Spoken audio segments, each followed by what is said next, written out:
우리는 중세 시대를 암흑기라고 말을 합니다. 그때는 오직 라틴어 성경만 신성하게 여기고 그것만 읽도록 했기 때문입니다. 그러다 보니까 사제들조차도 성경을 읽지 못하는 사람들이 많았습니다. 성경이 있어도 라틴어로 되어 있으니까 그때 당시는 또 라틴어가 없어져서 사용하지 않았습니다. 그런데다가 성경을 라틴어로만 되어 있어서 사제들조차도 성경을 읽지 못하는 사람들이 많았습니다. 하나님의 말씀이 없어지고 오직 교회 안에는 의식만 지중해 있었습니다. 이렇게 하나님의 말씀도 없었고 신앙생활의 기준이 없다 보니까 유일한 지침은 교황의 말이었습니다. 그때는 교황의 말이 성경의 권위보다 더 높아 있었습니다. 전혀 성경에 맞지 않는 것을 교회 안에서 이행하기도 했습니다. 그러다가 1382년에 이 위클리프라는 사람이 영어로 최초로 성경을 번역을 했었죠. 그러자 이 성스러운 성경을 이 영어로 번역했다고 해서 위클리프를 처형했습니다. 본래 이 새벽이 가까울수록 또 어두움은 더욱 짙어지는 것처럼 그 후로 로마 가톨릭은 더욱더 깊은 암흑기로 치닫고 있었죠. 로마 가톨릭에서는 온갖 악한 일들이 다 벌어지고 있었습니다. 그러다가 마틴 루터는 이제 95개조 방방문을 통해서 종교개혁을 시작을 했었죠. 그리고 위클리프가 영어로 성경을 번역한 지 140년이 지난 후인 1522년도에 이 독일어로 성경을 번역했습니다. 그래서 많은 사람들이 성경을 접할 수가 있었고 그 당시 로마 가톨릭이 행하는 일들이 성경과는 너무 다르다는 사실을 세상 사람들도 알기 시작했습니다. 그래서 마틴 루터와 함께 존 칼빈은 이 말씀으로 돌아가자 하는 그런 표어를 내세워가지고 하나님의 말씀을 사람들에게 가르치기 시작했습니다. 칼빈은 하나님의 말씀을 근거로 개인과 사회 개혁을 일으켰죠. 그 사회 개혁 운동을 일으켰습니다. 그래서 이 칼빈의 기독교 강요나 여러 서적들이 바로 이 종교 개혁의 가장 기초가 되는 그런 지침이 되어졌던 것입니다. 어느 시대이든지 이 개혁은 바로 하나님의 말씀을 통해서 이루어져 갔던 것을 우리는 잘 알 수 있습니다. 요시야 왕 시대에도 역시 성전을 수리하던 중에 이 두루마리를 발견해 가지고 그것을 읽으면서 회개하고 종교개혁이 일어났습니다. 그리고 오늘 우리가 읽은 에스라에서도 역시 학사 겸 제사장인 에스라가 하나님의 말씀을 근거로 해서 개혁이 일어나고 큰 부흥이 일어났던 것을 우리가 알 수가 있습니다. 16세기 종교개혁이 일어날 때도 암흑기라고 해가지고 온 세상이 캄캄하고 소망이 없다고 생각했지만 하나님께서는 150년 전부터 위클리프를 준비시켜 주셨고 그 사람을 통해서 영어로 성경을 번역하게 만들었습니다. 그리고 적합한 시기에 마틴 루터와 존 칼빈을 또 준비시켜 주셨습니다. 하나님은 마틴 루터와 존 칼빈 외에도 앞에서 저빙글리라는 사람들과 이런 사람들을 통해서 많은 이 종교개혁들이 이 종교개혁의 씨앗들이 뿌려지기 시작했던 것이죠. 많은 사람들이 희망을 잃고 있었고 사탄의 하수인 역할을 하던 거대한 로마 가톨릭 거기에 대항할 생각조차 할 수 없었던 그런 이 사람들이었는데 하나님은 그러나 이 희망의 씨앗을 품고 계셨던 것입니다. 우리 시대에도 역시 점점 더 말세가 가까워 오고 있다 하는 것을 느낄 정도로 참 암울함을 많이 느끼지 않습니까? 정치적으로 볼 때에 전 세계적으로 극우 성향의 지도자들이 얼마나 많이 요즘 일어나고 있는지 모릅니다. 그래서 자국의 이익만을 생각하기도 하고 때로는 걸핏하면 분쟁을 일으키기도 합니다. 그리고 사회적으로 볼 때에도 동성애가 아주 만연해 있고 그것을 반대하는 사람들을 죄인 취급하고자 하는 그런 법안들이 계속해서 나타나고 있습니다. 그뿐만 아니라 마약에 빠져서 극단적인 쾌락을 추구하는 사람들이 점점 더 늘어나고 있는 그런 상황입니다. 계속해서 하나님의 말씀에 반하는 법안들이 계속 만들어지고 있죠. 그리고 세계적인 또 자연재해와 전쟁 이런 것들이 일어나고 있습니다. 그러나 아직도 이 땅에 교회가 살아있는 한 이 세상에 희망을 안겨줄 수 있어야 합니다. 이런 세상에서 교회만이 유일한 대안이 됩니다. 오늘 본문에 나오는 스가냐가 에스라에게 말했던 것처럼 우리는 희망이 있다는 사실을 잊어서는 안 됩니다. 그래서 오늘은 아직도 희망은 있습니다 라는 제목으로 말씀을 살펴보도록 하겠습니다. 첫째로 죄를 슬퍼하는 사람이 있을 때에 희망이 있습니다. 1절과 6절입니다. 에스라가 하나님의 성전 앞에 엎드려 울면서 기도하며 죄를 자백하자 이스라엘 사람도 남자, 여자, 어린아이 할 것 없이 많은 무리가 에스라 주변에 모여서 큰 소리로 슬피 울었다. 에스라는 하나님의 성전 앞에서 물러나와 엘리야십의 아들 요하난의 방으로 들어가서 포로로 잡혀갔다가 돌아온 백성이 지은 죄 때문에 밤이 새도록 밥도 먹지 않고 물도 마시지 않으며 슬피 울었다. 에스라가 성전 앞에 엎드려 심히 통곡을 했습니다. 죄로 인하여서 슬퍼하는 것입니다. 그렇게 할 때에 이스라엘 사람들도 많은 무리가 에스라 주변에 모여서 큰 소리로 울었습니다. 그리고 그들이 말씀대로 행하기를 맹세하였던 것이죠. 이후에도 6절에 보면 에스라가 성전 앞에서 물러나 요하난의 방으로 들어가서 밤이 새도록 식음을 전폐하고 울었습니다. 역시 포로에서 잡혀갔다가 돌아온 사람들 죄 때문이었죠. 이렇게 에스라는 이스라엘 백성들의 죄에 대해서 깊이 슬퍼하였습니다. 이렇게 죄에 대해서 슬퍼하는 사람이 있을 때에 그 공동체는 아직 희망이 있습니다.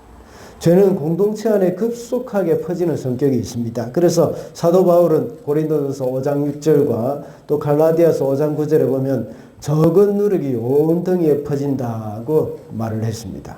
그만큼 죄라는 것이 무서운 것이고 사람에게 파급 효과가 큰 것입니다. 특별히 그 공동체 안에 조그마한 죄가 들어와도 이 공동체는 금방 그 죄에 물들고 마는 그런 특징이 있습니다. 그래서 죄에 대해서 철저하게 경계해야 하고 공동체 안에서 범죄했을 경우에는 그 공동체 안에서 징계를 내리고 있었던 것입니다. 그래서 교회 안에 권직이라는 것이 있죠. 그러나 그 공동체 안에 죄를 미워하고 죄에 대해서 슬퍼하는 한 사람이 있을 때 그 공동체에는 희망이 있는 겁니다. 오늘 본문에 나오는 에스라와 같이 진실한 회개에 중보기도를 하는 사람, 그런 사람의 영향력이 굉장히 크다는 것을 우리는 알아야 합니다. 그 사람으로 인해서 자신들의 죄의 심각함을 깨닫지 못하고 있었던 그 이스라엘 백성들에게 큰 영적 자극을 주게 되었던 것입니다. 그래서 마침내 민족적인 회개운동이 오늘 본문에서는 일어나기 시작했던 것입니다. 죄를 슬퍼하는 한 사람으로 인해서 그 가정이 깨어나게 됩니다. 그 가정이 깨어나게 된다는 말이죠.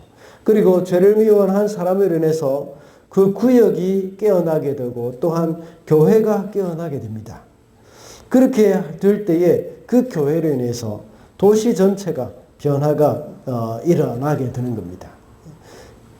중요한 것은 우리 가운데 죄를 미워하고 그 죄를 저지른 것에 대해서 슬퍼하는 마음이 있느냐 하는 그 문제입니다.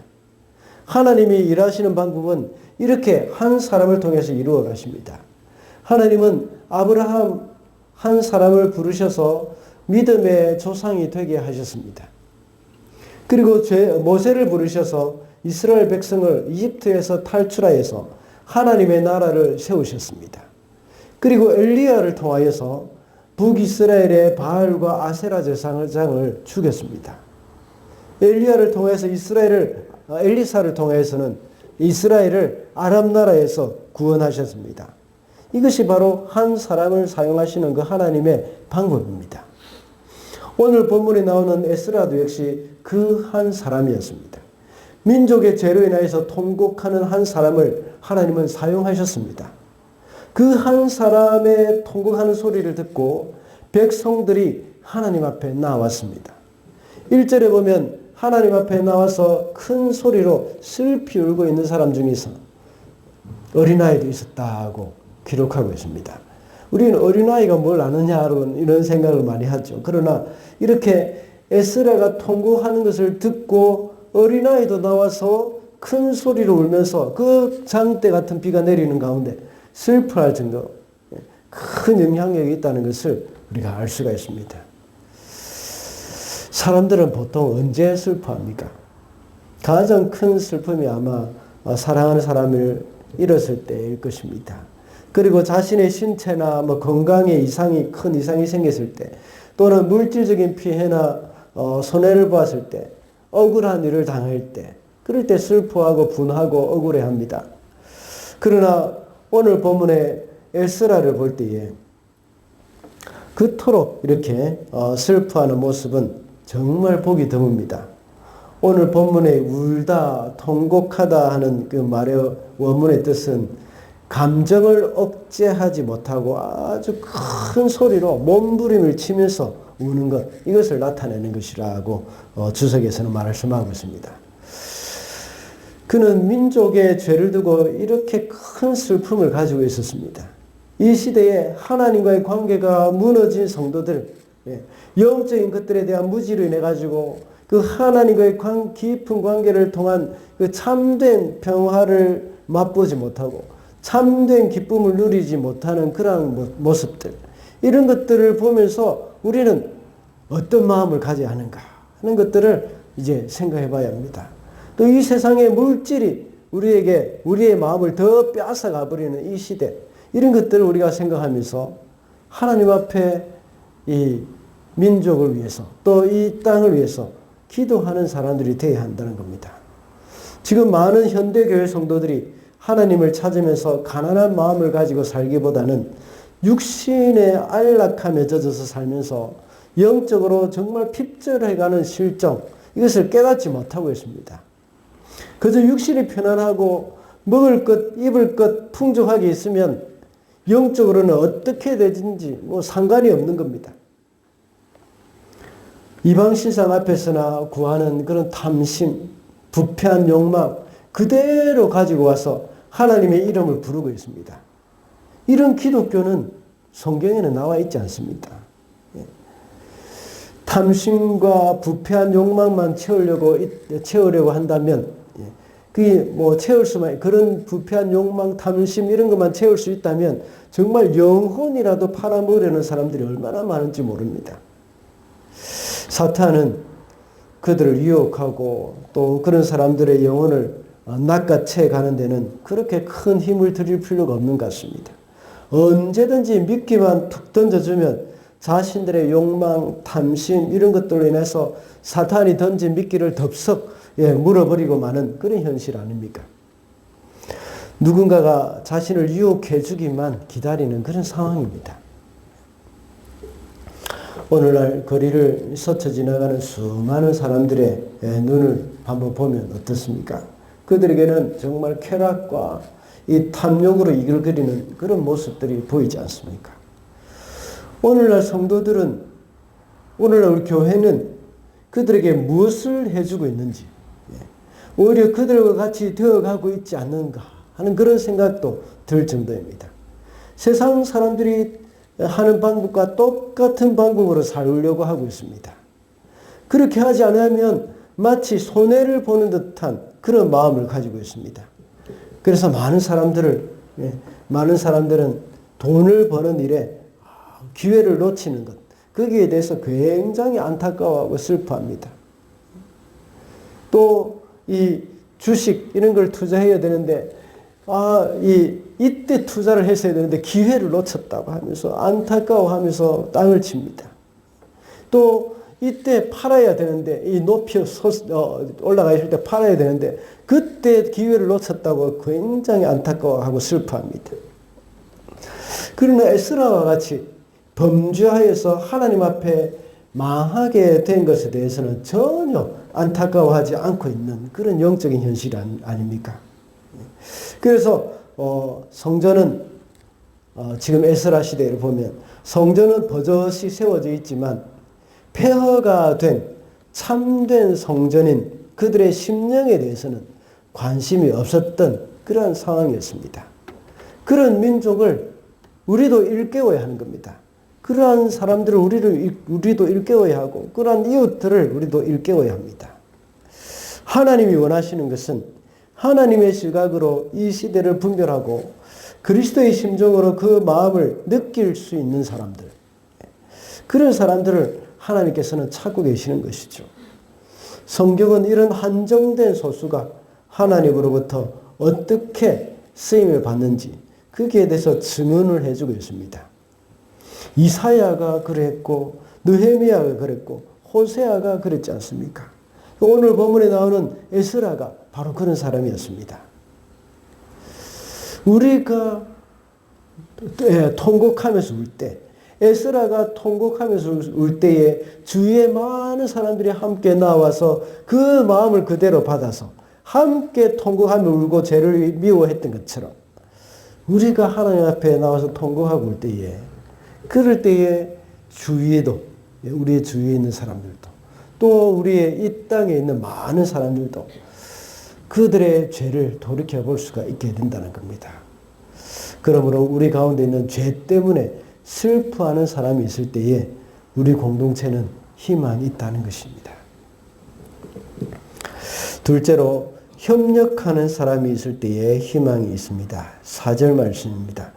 그러므로 이제 일어나십시오. 이 모든 일은 제사장님이 맡아서 하셔야 합니다. 우리가 제사장님을 도와드리겠습니다. 용기 있게 밀고 나가십시오. 이 말씀은 스가랴가 에스라에게 와서 2절과 3절의 한 말에 대해서 계속 이어가는 말입니다. 에스라에게 용기를 주고 있는 말이죠. 그러면서 아직도 이스라엘에 희망이 있습니다 라고 말을 했던 것입니다. 방금 읽은 4절에서 하는 말의 의미는 모든 책임은 에스라에게 전가시키겠다 하는 그런 의미가 아닙니다.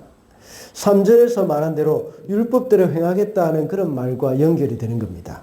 그래서 에스라에게 이제 자신에게 율법의 말씀대로 가르치고 우리들에게 그 말씀대로 우리를 지시해라 하는 그런 의미라고 볼 수 있습니다.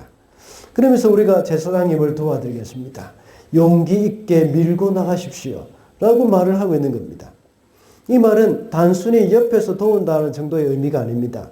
이 말은 우리들은 에스라 당신과 일심동체입니다 하는 그런 말입니다. 아주 강한 유대관계를 가리키고 있는 것이죠. 이런 말은 공동체의 어떤 사람의 눈치를 보거나 사람들이 나를 어떻게 생각할까 하는 거기에 신경 쓰는 사람들이 할 수 있는 말이 아닙니다. 오직 하나님만 두려워하고 공동체의 이익을 생각하는 사람들이 할 수 있는 말이죠. 하나님의 말씀을 가지고 있고 그 말씀을 가르치는 일에 몰두하라는 말입니다. 그래서 말씀이 우리에게 뭐라고 하든지 그대로 따르겠다는 말입니다. 그래서 에스라에게 용기를 주고 그를 일으켜주고 있는 겁니다. 공동체 안에 이렇게 협력하는 사람이 있을 때 우리에게는 희망이 있습니다. 하나님은 한 사람을 세웠습니다. 그리고 그에게 모든 능력을 다 주시고 그 사람에게 모든 것을 맡기는 것이 아니라 항상 또 다른 사람을 붙여주십니다. 그래서 하나님이 맡기신 일에 대해서 함께 그 일을 이루어 가기를 원하시는 분이 바로 하나님이 일하시는 방법입니다. 하나님이 모세를 세우셔서 이집트의 노예로 있는 그 이스라엘 백성들을 구원해내라고 말씀을 하셨습니다. 그러면서 모세에게 모든 능력을 다 주신 것이 아닙니다. 그에게 아론을 붙여주셨습니다. 내가 말을 할 줄 모릅니다 하고 고백했던 그 모세에게 이제 말을 잘하는 아론을 붙여주셨습니다. 그리고 모세에게 여호수아도 붙여주셨습니다.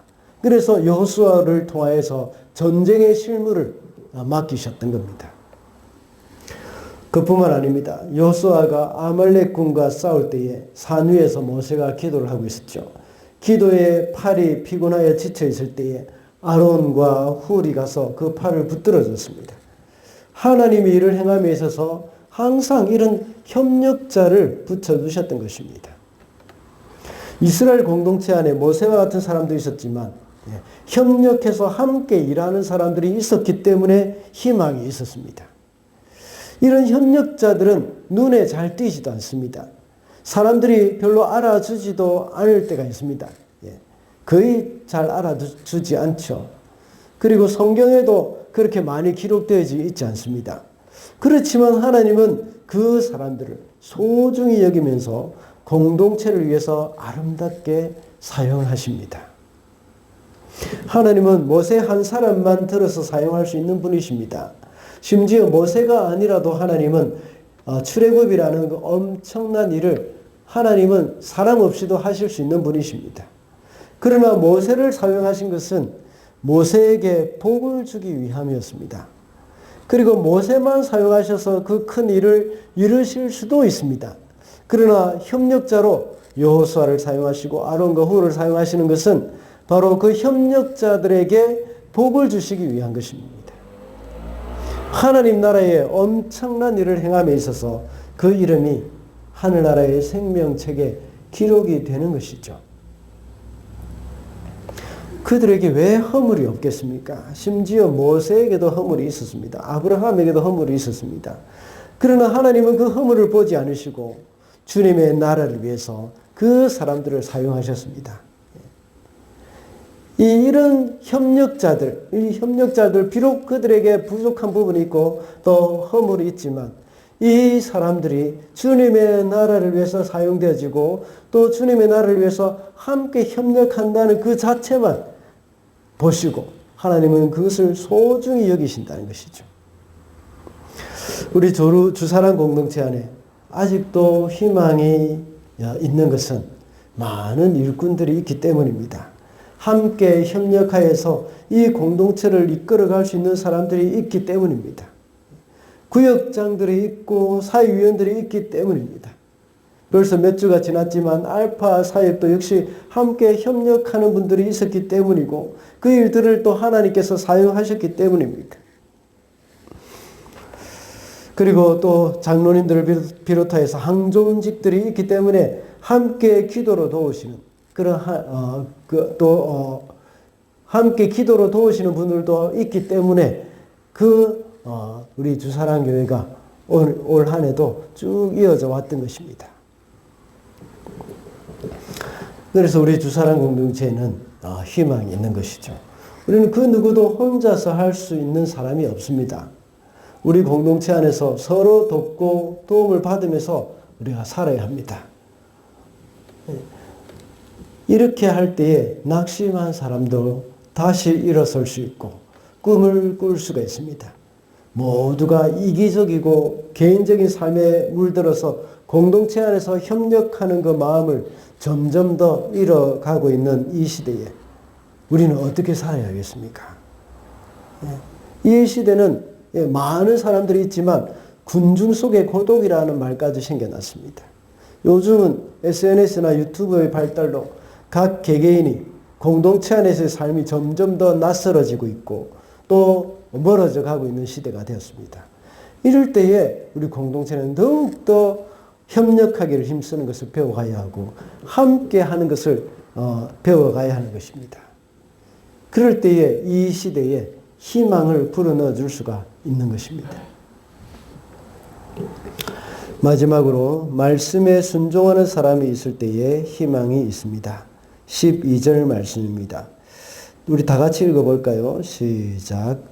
온 회중이 큰 목소리로 대답하였다. 옳으신 말씀입니다. 우리는 반드시 말씀하신 대로 하겠습니다.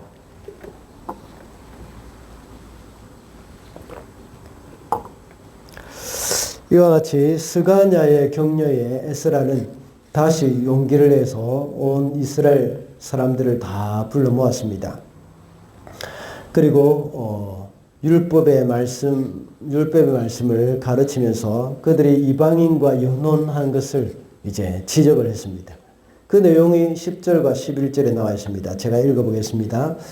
드디어 에스라 제사장이 나서서 그들에게 말하였다. 여러분은 이방 여자들과 결혼하였으므로 배신자가 되었습니다. 그것 때문에 이스라엘의 죄가 더욱 커졌습니다. 이제 주 여러분의 조상의 하나님께 죄를 자백하고 그의 뜻을 따르십시오. 이 땅에 있는 이방 백성과 관계를 끊고 여러분이 데리고 사는 이방인 아내들과도 인연을 끊어야 합니다. 이와 같이 에스라는 이방인과의 단절을 요구했습니다. 그리고 더 나아가서 이방인 아내들과의 관계도 끊으라고 말을 합니다. 이렇게 했을 때에 이스라엘 백성들의 반응은 어떠했습니까? 큰 목소리로 대답했습니다. 반드시 말씀대로 하겠습니다. 에스라의 말에 무조건 순종하겠다는 말입니다. 자신의 죄를 깨달은 자들이 행할 그 지극히 당연한 일이라고 할 수 있습니다. 그러나 정말 쉽지 않은 결단을 한 것이죠. 그 당시 포로에서 돌아온 사람들은 그곳에 정착하고 있는 그 이방인들의 숫자와 비교할 때에 굉장히 적은 숫자였습니다. 그래서 팔레스타인 지역에 정착해 있었던 이방인들에게 이스라엘 백성들은 이제 이것들을 보면 나그네에 불과한 사람들이라고 볼 수 있습니다. 그래서 그 땅에 정착해서 안정적인 삶을 살기 위해서는 그들과 아주 좋은 관계를 가져야 합니다. 그러기 위해서 그들과 결혼을 하고 그들의 자녀를 데리고 와서 결혼시키는 것, 이런 것이 아주 쉬운 방법이고 좋은 방법이었습니다. 그렇게 하다 보니까 자기도 모르게 이방인들이 섬기는 신도 섬기게 되었고 당연히 율법도 어기면서 살게 되었던 것입니다. 이런 현상은 솔로몬이 아주 좋은 본보기였죠. 그런 주위에 있는 민족들의 공주, 왕들의 자녀들과 이렇게 결혼을 했고 또 많은 귀족들의 딸을 또 아내로 데려왔습니다.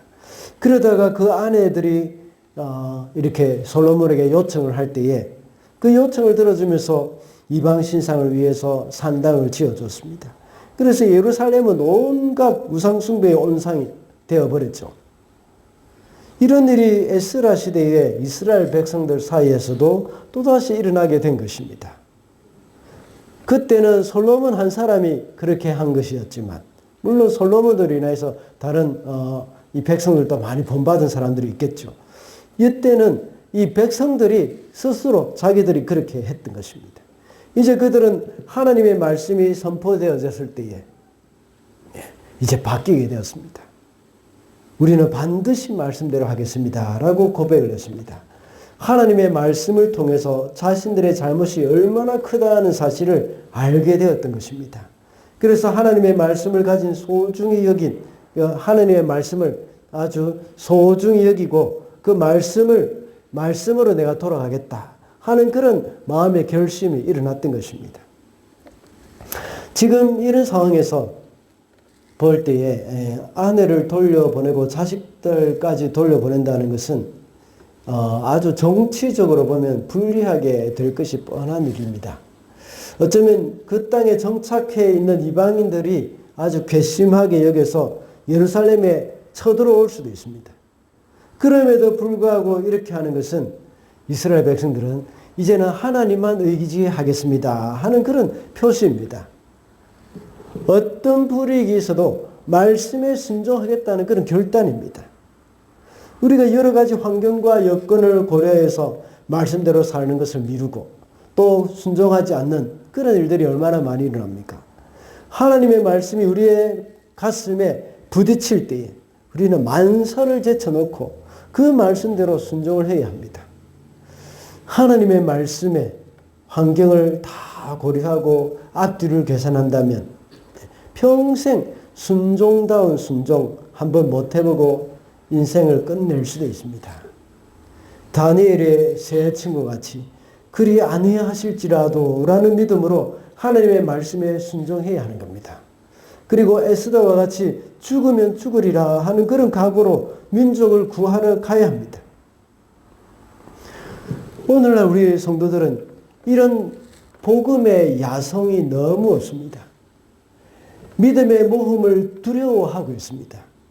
모든 것을 그냥 안정빵, 안전방으로 하려고 하기 때문에 하나님의 말씀에 대한 반응도 너무나도 미온적입니다. 덥지도 않고 차갑지도 않고 그 상태에서 우리는 결단을 하고 이제 벗어나야 하는 겁니다. 덥든지 차갑든지 하나님 앞에서 우리가 결단을 하고 이제 말씀에 순종하고자 하는 그런 결단을 해야 한다는 겁니다. 오늘날 그리스도인들이 에스라서 본문에 나오는 이스라엘 백성들을 볼 때 어떤 생각이 들겠습니까? 너무 심한 것 아니야? 또는 오버한다 하는 생각이 들 수도 있습니다. 너무 급진적이라는 생각이 들 것입니다. 그러나 이런 결과가 일어나기까지 앞에 첫 번째 대지에서 살펴본 과정이 있을 때 우리는 이해할 수가 있습니다. 자신들이 지은 죄를 미워하는 마음, 이런 것들이 일어나야 합니다. 그것을 놓고 슬퍼하면서 밤이 맞도록 눈물을 흘리며 회개하는 자, 그들에게 나타나는 결단, 이것이 바로 오늘 세 번째 대지에서 나타나는 이 12절 말씀, 이런 현상이 나타나는 겁니다. 이 죄를 가지고는 내가 망하게 된다는 생각, 이것이 있을 때에 우리는 이 죄를 끊어버릴 수 있다는 것을 기억해야 하겠습니다. 이런 결단이 없이는 죄를 끊을 수가 없습니다. 얼마 전에 주일 예배 때 제가 말씀드렸지 않습니까? 비록 이방 여자이지만 결혼한 아내이고 자기 몸에서 난 자식인데 어떻게 쫓아보낼 수 있을까 하는 생각이 들 수도 있습니다. 그러나 이것이 바로 순종의 결단입니다. 그만큼 죄를 철저하게 끊어내야 한다는 그런 말씀이죠. 그래서 예수께서는 마태복음 18장에서 말씀하셨습니다. 만일 내 눈이 너를 범죄케 한다면 빼어내 버려라고 말했습니다. 또 발이 너를 범죄케 한다면, 또 손이 너를 범죄케 한다면 찍어내 버리라. 이렇게 말씀하셨습니다. 그만큼 죄에 대해서 철저해야 하고 또 순종함에 있어서도 역시 철저해야 한다는 것을 말씀하고 있습니다. 그렇게 할 때에 우리는 하나님의 은혜를 맛볼 수 있고 참된 영적인 복이 무엇인지를 경험할 수가 있는 겁니다. 이렇게 순종할 때에 우리 공동체는 아직도 희망은 있다는 것입니다. 말씀을 맺겠습니다. 오늘은 아직도 희망은 있습니다 라는 제목으로 말씀을 살펴봤습니다. 죄를 슬퍼하는 사람이 있을 때에 희망이 있고 협력하는 사람이 있을 때 희망이 있다고 했습니다. 그리고 말씀에 순종하는 사람이 있을 때에 희망이 있다고 했습니다. 이제 점점 더 이 세상은 죄악으로 어두워져 가고 있고 타락해져 가고 있습니다. 이런 말세를 살아가는 마지막 주자로서 이 세상에 희망을 줄 수 있는 그런 저와 여러분이 되시기를 바랍니다.